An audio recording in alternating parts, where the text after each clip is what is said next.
हाँ, तो आज हम इंग्लिश की थर्ड सेमेस्टर के बच्चों की यूनिट 4 पढ़ेंगे। ठीक है, लिटरली टर्म। तो ये थर्ड यूनिट है या फोर्थ यूनिट है, लिटरली टर्म। किसके? ड्रामा के लिटरली टर्म पढ़ने हमें। तो इसमें 11 टाइप के लिटरली टर्म बताए हैं ड्रामा के। ठीक है, वो चीज़ यहाँ पे कंप्लीट हो गई। हमें लिटरली टर्म पढ़ने, अगर एग्जाम में आए लिटरली टर्म क्या है, जो जो मैं पढ़ाऊँगी वो करके आना है। ठीक है, अब आता है सबसे पहले फ्लैशबैक। ठीक है, अब फ्लैशबैक क्या है? फ्लैशबैक से आप समझ सकते हो कि अतीत की घटना जो हमारे मूवीज़ में दिखा देते हैं उसे बोलते हैं फ्लैशबैक दिखाया है। ठीक है, अतीत की घटना को दिखाना वो फ्लैशबैक होता है। तो हम इसकी डेफिनेशन पढ़ लेते हैं। When the present action of a play is interrupted to show और recall an event from a character's past, it is called a flashback. मतलब कैरेक्टर के जो अतीत दिखाया जाता है, पास्ट दिखाया जाता है, कि जब नाटक में, ड्रामा में क्या वर्तमान को रोककर अतीत घटना को दिखाया जाता है, याद दिखाई जाती है, याद कराया जाता है, तो उसे हम फ्लैशबैक कहते हैं। ठीक है, इसके यूजेस क्या हैं? इसके यूजेस हैं to explain a character's background, emotions और पास्ट।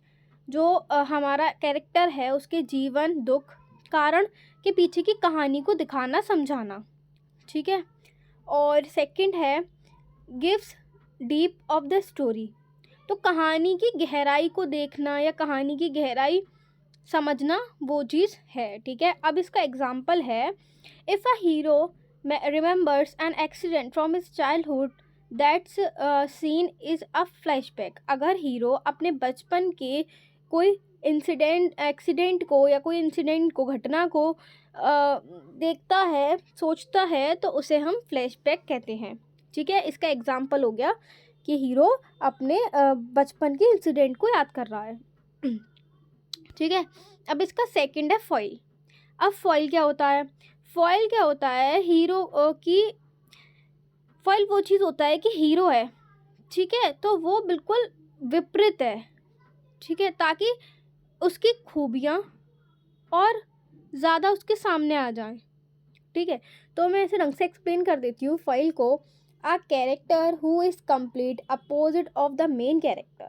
अच्छा, जो मेन कैरेक्टर होता है, हीरो होता है, जो फॉइल कैरेक्टर होता है, वो हीरो से बिल्कुल अलग होता है। ठीक है, सो देयर क्वालिटीज़, ताकि हीरो की खूबियाँ कुछ दिखें और सामने वाले की खूबियाँ कुछ दिखें। ठीक है, so that the qualities of hero become more noticeable. अच्छा, हीरो हमेशा पॉजिटिव दिखाया जाता है, दूसरों के बारे में सोचने वाला, है ना। हीरो की क्वालिटी हमेशा अच्छी दिखाई जाती हैं। क्यों दिखाई जाती हैं? क्योंकि अगर हम सारे कैरेक्टर्स की एक सी क्वालिटी रख देंगे तो हीरो की पहचान कैसे होगी? हम हीरो किसको बोलेंगे? तो उसे हम फॉइल बोलते हैं। इसके फीचर्स तो कुछ नहीं है, इसके एग्जाम्पल बताए गए हैं कि if the hero is very brave, तो अगर हीरो बहुत बहादुर है, तो फॉइल कैरेक्टर्स में बी क्राउडली to highlight the hero's courage. तो फॉइल क्या करता है? तुलना करता है, ठीक है, और पात्रों को वो डरपोक दिखाएगा, जिससे कि वो हीरो की तुलना करेगा, हीरो को उभारेगा कि हीरो हमारा ब्रेव है, ठीक है, बहादुर है। ठीक है, अब थर्ड आता है फॉरेशेडोइंग। ठीक है, फॉरेशेडोइंग में क्या है? फॉरेशेडोइंग में है कि नाटक में आगे क्या होने वाला है, ठीक है, उसका संकेत क्या है। ठीक है, उसका संकेत देते हैं कि नाटक में आगे पहले क्या होने वाला है। ठीक है, तो डेफिनेशन है अ हिंट और sign giving earlier in the play about what will happen later. या तो दिखा दे, सस्पेंस ऑडियंस को दिखा देते हैं, या फिर ट्रेलर देखा है, ट्रेलर में आपको सब दिखा दिया जाता है कि आगे क्या क्या होने वाला है, तो आपका सस्पेंस क्रिएट हो जाता है। तो नाटक में आगे क्या होने वाला है उसका संकेत पहले ही दे दिया जाए, तो उसे हम फॉरेशेडोइंग बोलते हैं। इसकी डेफिनेशन है अ हिंट और sign giving earlier in the play about what will happen later. इसके यूजेस क्या हैं? इसके यूजेस हैं कि टू इंक्रीज सस्पेंस, की तनाव बढ़ जाए, ठीक है, सस्पेंस बढ़ जाए, इंक्रीज हो जाए। और सेकंड है टू प्रिपेयर द ऑडियंस, जो हमारे ऑडियंस है वो तैयार हो जाए देखने के लिए। ठीक है, इसका उदाहरण है कि showing a storm in the beginnings that hint at a tragedy later in the play. तो तूफान मौसम को दिखाना और बाद में किसी ट्रेजेडी का होना, तो वो चीज़ इसमें शोइंग करा देती है। ठीक है, इसका एग्जाम्पल है। उसके बाद आता है हब्रिस। अब हब्रिस क्या है? तो हब्रिस क्या होता है कि जो हमारा हीरो है, ठीक है, तो जो हमारा हीरो है वो क्या है, घमंडी है या फिर गर्व है या अहंकार है, जो अंत में क्या, अच्छा इसमें ये है कि जो हमारा हीरो है वो स्टार्टिंग में गर्व, घमंडी या अहंकार वाले होते हैं, लेकिन अंत में क्या होता है, उसका डाउनफॉल हो जाता है। ठीक है, तो यही उसका अंक, अहंकार, ईगो, उसका लास्ट में डाउनफॉल बनता है। ठीक है, अच्छा मैं बताऊं, एक ऐसे आपको समझ में नहीं आएगा, मैं बताती हूँ। आपकी लाइफ में कोई घमंडी आदमी है जो कि अपने पैसे पे घमंड करता है। ठीक है, अब उसके घमंड ने क्या किया, वो दिखावा करने लगा, गाड़ी लाने लगा, वो लाने लगा। अब वो पैसा इतना बर्बाद करने लगा अपने ईगो के चक्कर में, और लास्ट में आके वो तबाह हो गया। ठीक है, डाउनफॉल हो गया उसका, किसके चक्कर में, उसके ईगो के चक्कर में, दिखावे के चक्कर में। ठीक है, तो इसमें यही बताया गया है हब्रिस में, एक्सेसिव प्राइड, एगोरेंस, ठीक है, एरोगेंस और ego of a character's that leads to his downfall. कि जो उसका ईगो है, जो उसका एरोगेंस है, जो इसका प्राइड है, लास्ट में उसका डाउनफॉल ही बनता है। ठीक है, एग्जाम्पल है कि the tragic hero's pride that forces him to make wrong decision. तो जो कि हमारा हीरो है, उसका घमंड उसे गलत निर्णय लेने पर मजबूर करता है। ठीक है, इसका मतलब ये है। फिफ्थ है हाइबरबैटन। तो अब हाइबरबैटन क्या है कि व्याख्या में जो शब्द होते हैं वो सामान्य क्रम को जानबूझकर बदल देते हैं ताकि भाषा में प्रभाव हो। जैसे मैं बताती हूँ, इसमें एग्जाम्पल भी है कि चेंजिंग द, पहले डेफिनेशन पढ़ लेते हैं। Changing the normal word order in a sentence intentionally to create emphasises और पोएटिक इफेक्ट।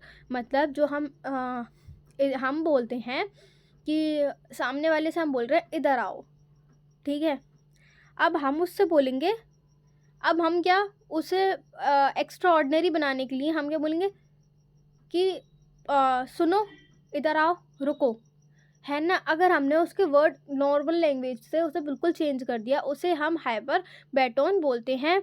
एग्जाम्पल हैं इसके, alone he walk the dark road.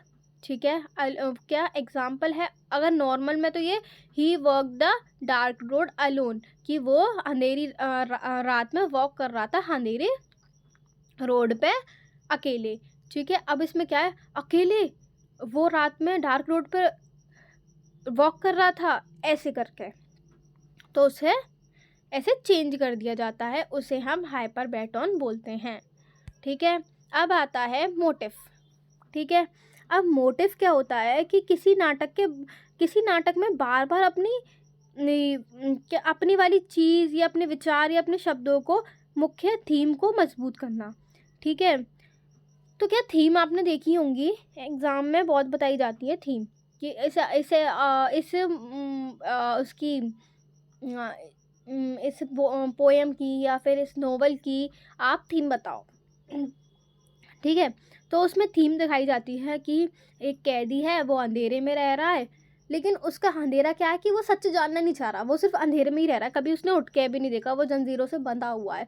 तो वो क्या, इसमें क्या बताई गई है, अंधेरे को समझ लो वो इग्नोर कर रहा है। ठीक है, डार्कनेस मतलब अंधेरे में रह रहा है तो उसकी गलती है ना, उसे रोशनी देखनी चाहिए, वो इग्नोर कर रहा है अंधेरे में रहकर। तो ऐसी जो थीम्स हैं उसे हम मोटिव बोलते हैं। A repeat element, symbol, ideas, image और word that reinforce the main theme of the play. ठीक है, कि किसी नाटक में बार बार आने वाली चीज़, प्रतीक, विचार या शब्द जो मुख्य थीम को मजबूत करता है। ठीक है, जैसे कि डार्कनेस, डार्कनेस किसके बारे में बताई जाती है? ईविल, शैतान के बारे में। और रेन सैडनेस और चेंज के बारे में। ठीक है, इसके एग्जाम्पल ये हैं। अब नेक्स्ट आता है नेमेसिस। तो नेमेसिस क्या है? नेमेसिस के बारे में और पढ़ लेते हैं। नेमेसिस क्या एक मोरल जस्टिस है। ठीक है, तो जब जो गलत कामों में सज़ा मिलती है उसे नेमेसिस कहते हैं। When a character receive appropriate punishment for his wrong actions it represents moral justice। तो इसमें क्या है कि अगर आपका कैरेक्टर है वो गलती कर रहा है तो उसे पनिशमेंट मिलेगी उसकी गलती के लिए। तो ये क्या रिप्रेजेंट करता है? मोरल जस्टिस रिप्रेजेंट करता है। अब इसके एग्जाम्पल हैं कि N evil characters is destroy eight the and, कि जो शैतान है वो कहानी के अंत में डिस्ट्रॉय हो गया। ठीक है, अब सेकंड आता है पेरीपेरासिस। ठीक है, पेरीपेरासिस। तो ये हमारा पेरीपेरासिस जो है ये है कि सीधे शब्दों में कहे जाने वाले विचार घुमा फिरा कर बताए जाते हैं, उसे हम पेरीपेरासिस बोलते हैं। Using more words than necessary to express sometimes instead of saying it directly, कि डायरेक्ट शब्द ना कहते हुए उस चीज़ को अननेसेसरी वर्ड बढ़ाना है ना, उसे हम पेरेसिस बोलते हैं। जैसे एग्जाम्पल में दिया है, एग्जाम्पल में आपको बता देती हूँ। एग्जाम्पल में उन्होंने बताया है कि क्वीन ऑफ द ओरिएंट। ठीक है, तो क्या अब उसमें और उसका नाम क्लियोपैत्रा है। ठीक है, तो मैं बता देती हूँ उसका नाम क्लियोपैत्रा है। अगर क्लियोपैत्रा को यूज़ ना करके बार बार हम अपनी नाटक में ये बोल रहे हैं queen of the Orient, queen of the Orient, तो वो वे फालतू में बोल रहे हैं ना, अपने अननेसेसरी बोल रहे हैं वर्ड्स को बढ़ाने के लिए सिर्फ। तो ये है। अब क्या है? थीफ ऑफ टाइम बोल रहे हैं बार बार, डेथ को हम इतना घुमा फिरा के बोल रहे हैं, तो उस चीज़ को हम पेरीपेरासिस बोलते हैं। Using more words that necessary to express some time instead of saying it directly. ठीक है, अब आता है हमारा पोर्टमांट्यू। ठीक है, पोर्टमांट्यू आता है। तो अब इसमें क्या है कि जब दो वर्ड का कॉम्बिनेशन बना देते हैं उसे हम पोर्टमांट्यू बोलते हैं। जैसे मैं बताती हूँ, रोटी प्लस पिज़्ज़ा, जो रोटी को पिज़्ज़ा बना देते हैं उसे आपने देखा होगा इंटरनेट पे, उसे रोटीज़ा बोल रहे हैं। ठीक है, रोटीज़ा बोल रहे हैं उसे, रोटी और पिज़्ज़ा को। तो क्या उन दो वर्ड्स को मिला के एक बना दिया है। ठीक है, जैसे आपने सुना होगा ब्रेकफास्ट है, ठीक है, और लंच है। तो अगर इंसान ब्रेकफास्ट नहीं करता और लंच और ब्रेकफास्ट साथ में कर रहा है तो उसे हम ब्रंच बोलते हैं। तो ऐसे ही are new words form by combination to existing words. Example smoke plus fog, smog, breakfast plus lunch, brunch. ठीक है, समझ में आ गई? डेफिनेशन समझाना मेरा काम है, डेफिनेशन याद करना आपका काम है। ठीक है, बस समझो कि एग्ज़ाम में अगर आप डेफिनेशन भी भूल जाओ तो आप अपने बनाकर लिखी आओ कि ये चीज़ क्या है, और अगर आप समझ के पढ़ते हो तो आपको जल्दी याद हो जाता है। ठीक है, अब 10th आता है हमारा। 10th बता देते हैं हम, प्रोलॉग्यू। तो अब ये प्रोलॉग्यू क्या है कि जो शुरुआत में कहानी का परिचय दिखाया जाता है, जिसमें कहानी, स्थिति है ना, या फिर इंफॉर्मेशन बताई जाती है, उसे हम प्रोलॉग्यू बोलते हैं। ठीक है, an introduction section at the beginning of a play that gives background setting और इंफॉर्मेशन अबाउट द स्टोरी। ठीक है, इसका यूज़ क्यों होता है? प्रोलॉग्यू का यूज़ क्यों होता है कि help the audience enter into the world of the play, कि जो हमारे दर्शक हैं वो नाटक की दुनिया में प्रवेश कर जाएं। ठीक है, उस चीज़ को हम प्रोलॉग्यू बोलते हैं। प्रोलॉग्यू किसे बोलते हैं? कि जो नाटक के बिल्कुल शुरुआत में दिखाया जाता है, जैसे कि परिचय उसका है ना, कहानी, स्थिति या फिर इंफॉर्मेशन जो दी जाती है स्टोरी के बारे में, उसे हम प्रोलॉग्यू बोलते हैं। अब आता है हमारा लास्ट एपिलॉग्यू। ठीक है, अब एपिलॉग्यू क्या है कि जो कहानी के अंत में दिखाया जाता है छोटा सा भाषण, है ना, या फिर उसका संदेश कि आपने इस कहानी से क्या सीखा या फिर निष्कर्ष, उसे हम एपिलॉग्यू बोलते हैं। जैसे कि एक कहानी होगी, आप सबने सुनी होगी, लालची कुत्ता। ठीक है, तो ग्रीडी डॉग, आपने कहानी ये ज़रूर सुनी होगी कि जो एक रोटी के टुकड़े के पीछे इतना सब कुछ करता है लालच में। तो अब उसमें दिखाया, उस कहानी का मेन मोटिव ही बना दिया है कि ग्रीडी डॉग, उस कहानी में क्या कि लालच बुरी बला है। उस कहानी में एंड में दिया जाता है कि लालच बुरी बला है। या फिर आपको लास्ट में स्पीच दे रहे हो कि इस कहानी में देखा कि आपको ऐसा नहीं करना चाहिए, ऐसा नहीं करना चाहिए, तो क्या द शॉर्ट कंक्लूडिंग, ठीक है, the short concluding speech at the end of play that present the final message और समरी। ठीक है, यूज़ क्यों होता है कि to bind the play to a proper close and clarify the meaning, कि कहानी का अर्थ समझाना कि हमने कहानी क्यों दिखाई है और एक अच्छा सा अपनी कहानी का एंड हो जाए, इसलिए ये चीज़ लाई गई है एपिलॉग्यू। ठीक है, ये हमारा हो गया यहाँ कंप्लीट, देख लेना आप लोग। ठीक है, लिटरली टर्म हमने सारे पढ़ लिए।